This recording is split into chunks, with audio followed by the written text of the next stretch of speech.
Hello everyone friends, 2020 मई month का weekly current affairs के विषय हम लोग डिस्कस कर रहे हैं। तो फर्स्ट क्वेश्चन से देखते हैं फ्रेंड्स। हाल ही में जीआई टैग सोहराय पेंटिंग का संबंध किस स्टेट से है?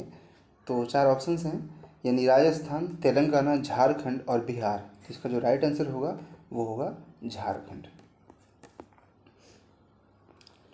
हाल ही में कुछ उत्पादों को जीआई टैग दिए गए हैं, वो कौन कौन से हैं इसके विषय में देखते हैं हम लोग। झारखंड की सोहराय खोर पेंटिंग काफ़ी इंपॉर्टेंट है, और तेलंगाना का तेलिया रुमाल। सोहराय खोर पेंटिंग दरअसल एक पारंपरिक रीति रिवाज से जुड़ी एक भित्ति यानी एक कला है। फसल की कटाई और शादी के सीजन के दौरान स्थानीय आदिवासी महिलाएं इस तरह की पेंटिंग्स बनाती हैं। सोहराय खोर पेंटिंग का प्रचलन मुख्य रूप से झारखंड के हजारीबाग जिले में है। तेलिया रुमाल यानी कॉटन लूम का उपयोग द्वारा बनाया जाता है। तेलिया रुमाल जो है वो कॉटन लूम के उपयोग के द्वारा बनाया जाता है। इस रुमाल को बनाने में लाल, काले और सफ़ेद रंग का विशेष रूप से इसका उपयोग किया जाता है। नेक्स्ट, हाल ही में किस भारतीय खिलाड़ी ने फेड कप हर्ट अवार्ड जीतने वाले पहले भारतीय गौरव हासिल किए? द्युति चंद, सानिया मिर्जा, साइना नेहवाल या पीवी सिंधु? तो इसका जो राइट आंसर होगा वो होगा सानिया मिर्जा।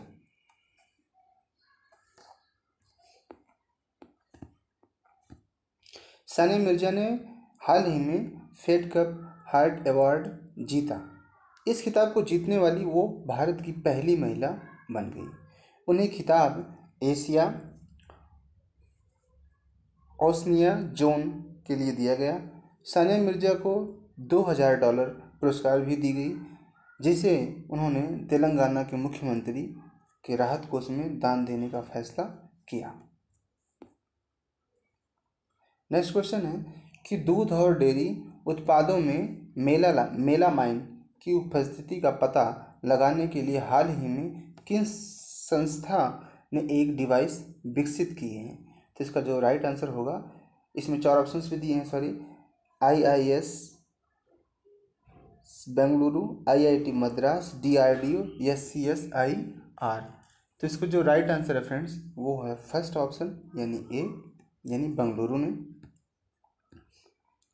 IISc बेंगलुरु के शोधकर्ता की एक टीम ने कम लागत वाली पोर्टेबल डिवाइस को विकसित किया है।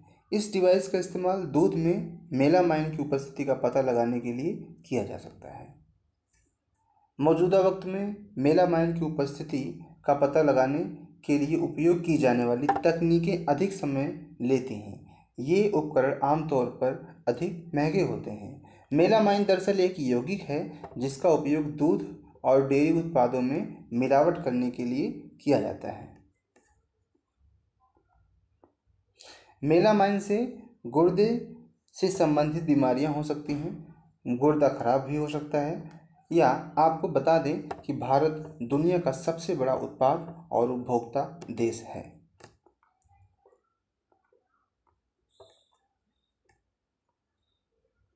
नेक्स्ट है 2020 में निर्धारित फीफा वर्ल्ड अंडर-17 महिला विश्व कप अब फरवरी मार्च 2021 में आयोजित होगा। इस टूर्नामेंट के लिए मेजबानी देश कौन सा है?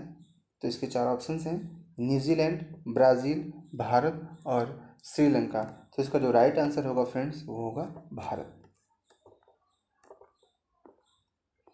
कोविड-19 के बढ़ते प्रकोप के चलते 2020 में होने वाले अधिकतर खेलों को फिलहाल स्थगित कर दिया गया है। इसी क्रम में 2020 में होने वाले फीफा अंडर-17 महिला विश्व कप को भी स्थगित कर दिया गया। यह टूर्नामेंट अब 2021 में 7 फरवरी से लेकर 7 मार्च तक के लिए आयोजित किया जाएगा। भारत इस टूर्नामेंट के लिए मेजबानी देश बना है। फीफा अंडर-20 महिला विश्व कप के लिए नई तारीखों की घोषणा कर दी गई है। अब इसका आयोजन 20 जनवरी से लेकर 6 फरवरी 2021 पनामा और कोस्टा रिका में होगा।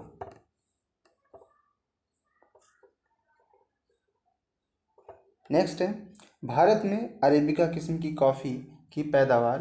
भारत में अरेबिका किस्म की कॉफ़ी की पैदावार की जाती है, जो कि शुरुआत में यमन से लाई गई थी। भारत के किस भाग में अरेबिका किस्म की कॉफ़ी का पैदावार अधिक होता है?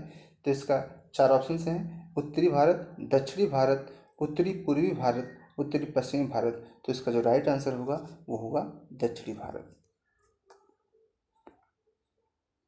भारत काफ़ी अपनी गुणवत्ता के लिए दुनिया भर में जाना जाता है। भारत में अरेबिका किस्म की कॉफ़ी की पैदावार की जाती है, जिसे आरंभ में यानी शुरुआत में यमन से लाया गया था। दुनिया भर में इस किस्म की कॉफ़ी काफ़ी अधिक की मांग है। इसकी खेती की शुरुआत बाबा बुदन की पहाड़ी से शुरू हुई थी। आज भी इसकी खेती नीलगिरी की पहाड़ियों के आसपास दक्षिण भारत के राज्यों मसलन कर्नाटक, केरल, तमिलनाडु में की जाती है। नेक्स्ट क्वेश्चन है, किस प्रकार की मिट्टी कपास के उत्पादन के लिए उपयुक्त मानी जाती है?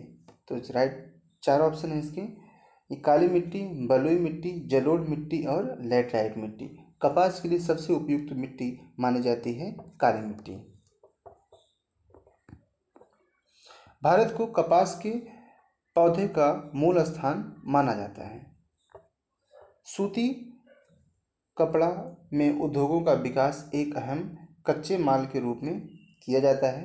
कपास उत्पादन में भारत का तीसरा स्थान है, दुनिया में भारत का तीसरा स्थान है।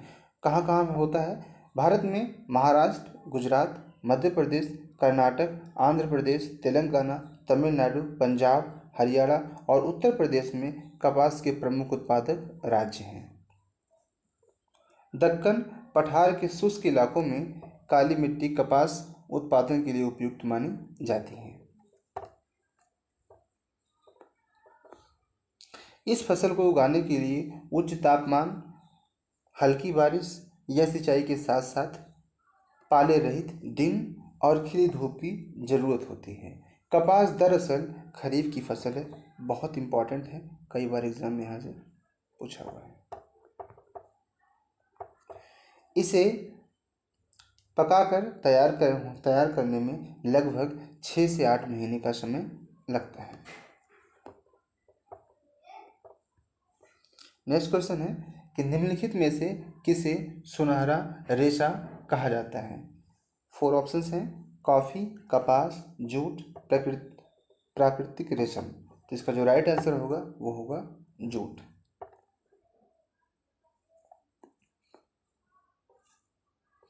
जूट को सुनहरा रेशा कहा जाता है। जूट रेशेदार फसलों का एक उदाहरण है। यह भी काफ़ी इंपॉर्टेंट है, कई बार एग्जाम में यहाँ से ही पूछा जाता है। जूट की फसल बाढ़ के मैदानों में जल निकास वाली उर्वरक मिट्टी में उगाई जाती है, जहाँ हर साल बाढ़ के जरिए लाई गई नई मिट्टी जमा होती रहती है। जूट का उपयोग बोरियां, चटाई, रस्सी, तंतु, धागे या गलीचे इत्यादि बनाने में किया जाता है। भारत में पश्चिम बंगाल, बिहार, असम, उड़ीसा, मेघालय जूट के प्रमुख उत्पादक राज्य हैं। नेक्स्ट क्वेश्चन है कि हाल ही में किस राज्य सरकार ने FIR आपके द्वार योजना शुरू किया? 4 ऑप्शंस: हिमाचल प्रदेश, राजस्थान, आंध्र प्रदेश और मध्य प्रदेश। इसका राइट आंसर होगा फ्रेंड्स मध्य प्रदेश। हाल ही में मध्य प्रदेश में गृह और स्वास्थ्य मंत्री नरोत्तम मिश्रा ने FIR आपके द्वार योजना शुरू की। इस तरह की योजना को लागू करने वाला मध्य प्रदेश देश का पहला राज्य बन गया, काफ़ी इम्पोर्टेंट है। इस योजना के जरिए लोगों को अब FIR दर्ज कराने के लिए पुलिस स्टेशन जाने की ज़रूरत नहीं है, बल्कि पुलिस कर्मी घर जाकर रिपोर्ट दर्ज करेंगे। अपराध सूचना के लिए डायल 100 देनी होगी। इसके अलावा नरोत्तम मिश्रा ने एम्बुलेंस, पुलिस और अग्निशमन सेवाओं की तत्काल उपलब्धता सुनिश्चित करने के लिए हेल्पलाइन नंबर यानी 112 को भी शुरू किया। नेक्स्ट क्वेश्चन है कि हाल ही में किस मंत्रालय ने कैंपेन्स पोर्टल लॉन्च किया? तो इसके भी 4 ऑप्शंस हैं कि युवा कार्यक्रम, खेल मंत्रालय, मानव संसाधन एवं विकास मंत्रालय, सांस्कृतिक मंत्रालय या सूक्ष्म लघु और मध्यम उद्यम मंत्रालय। तो इसका जो राइट आंसर होंगे वो होंगे डी यानी सूक्ष्म लघु और मध्यम या उद्यम मंत्रालय। सूक्ष्म लघु और उद्यम मंत्रालय कैंपेन्स पोर्टल लॉन्च किया है। यह पोर्टल प्रौद्योगिकी आधारित एक प्रबंध सूचना प्रणाली है। इसका मकसद एमएसएमई क्षेत्र को राष्ट्रीय और वैश्विक स्तर पर सक्षम बनाने या गुणवत्ता हासिल करने और प्रशासनिक बाधाओं को दूर करने में मदद करना है। आधुनिक तकनीक के सामंजस्यपूर्ण अनुप्रयोगों के साथ छोटे उद्यमों के राष्ट्रीय और वैश्विक स्तर पर सक्षम बनाने के लिए के मूल लक्ष्यों के अनुरूप ही इस पोर्टल को चैंपियंस नाम दिया गया। इस पोर्टल के जरिए एमएसएमई क्षेत्र से जुड़ी सभी जानकारियां एक स्थान पर उपलब्ध होंगी।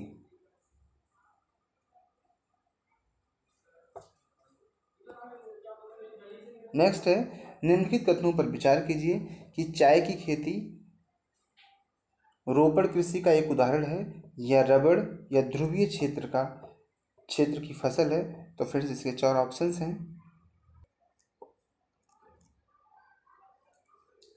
रबड़ ध्रुवीय क्षेत्र की फसल है, इसके 4 ऑप्शन हैं। केवल ए,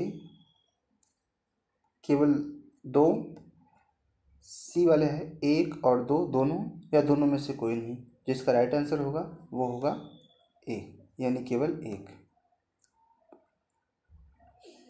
चाय की खेती रोपड़ कृषि का एक उदाहरण है। चाय का पौधा उगाने के लिए अनुकूल भौगोलिक परिस्थितियां हैं। उष्ण और उपोष्ण कटिबंधीय जलवायु या ह्यूमस युक्त मिट्टी, सुगम जल निकास और ढलान वाले क्षेत्र। बात करें रबड़ की तो ये भूमध्य सागरीय क्षेत्र में की एक फसल है, लेकिन विशेष परिस्थितियों में इसे उष्ण और उपोष्ण क्षेत्रों में भी उगाया जा सकता है। कच्चे माल के तौर पर इसका इस्तेमाल उद्योगों में किया जाता है। भारत में यह केरल, तमिलनाडु, कर्नाटक, अंडमान निकोबार द्वीप समूह और गारो की पहाड़ियों में इसे उगाया जाता है। नेक्स्ट है, निम्नलिखित में से कौन सा कथन सही नहीं है? रबी की फसलों को शीत ऋतु में बोया जाता है और ग्रीष्म ऋतु में काटा जाता है। देश के विभिन्न हिस्सों में मानसून के आगमन के साथ खरीफ की फसलें बोई जाती हैं। रबी और खरीफ फसल ऋतुओं के बीच जायद की फसल बोई जाती है। चावल, मक्का, ज्वार, कपास इत्यादि। तो इसका जो राइट आंसर होगा फ्रेंड्स वो होगा चावल, मक्का, ज्वार, कपास इत्यादि जायद की फसलें हैं, यानी इसका राइट आंसर डी है। देखते हैं हम लोग इसे। भारत में मुख्यतः 3 फसलें उगाई जाती हैं, रबी, खरीफ और जायद। रबी की फसलों को शीत ऋतु में अक्टूबर से दिसंबर के बीच बोया जाता है। काफ़ी इंपॉर्टेंट है, कई बार रबी और खरीफ की फसलों में से एक क्वेश्चन जरूर पूछा जाता है। ग्रीष्म ऋतु में अप्रैल से जून के बीच इनकी कटाई होती है। गेहूँ, जौ, मटर, चना और सरसों मुख्य रूप से रबी की फसलें हैं। खरीफ की फसलें देश के अलग अलग हिस्सों में मानसून के आगमन के साथ बोई जाती हैं और सितंबर और अक्टूबर में काट ली जाती हैं। चावल, मक्का, ज्वार, बाजरा, तुर यानी अरहर, मूंग, उड़द या कपास, जूट, मूंगफली और सोयाबीन ये सारी प्रमुख खरीफ की फसलें हैं। रबी और खरीफ की फसल ऋतुओं के बीच ग्रीष्म ऋतु में बोई जाने वाली फसल को जायद की फसल कहा जाता है। जायद की फसल कौन कौन सी है फ्रेंड्स, उसे हम नीचे देखते हैं। यानी तरबूज, खरबूज, खीरा और सब्जियां इत्यादि फसलें हैं जो कि जायद की फसलें हैं। तो ये थे कुछ वीकली करंट अफेयर्स जो कि मोस्ट इम्पॉर्टेंट हैं, कई बार एग्जाम में पूछे जाते हैं। इसे लर्न कीजिए। Thank you for my watching video.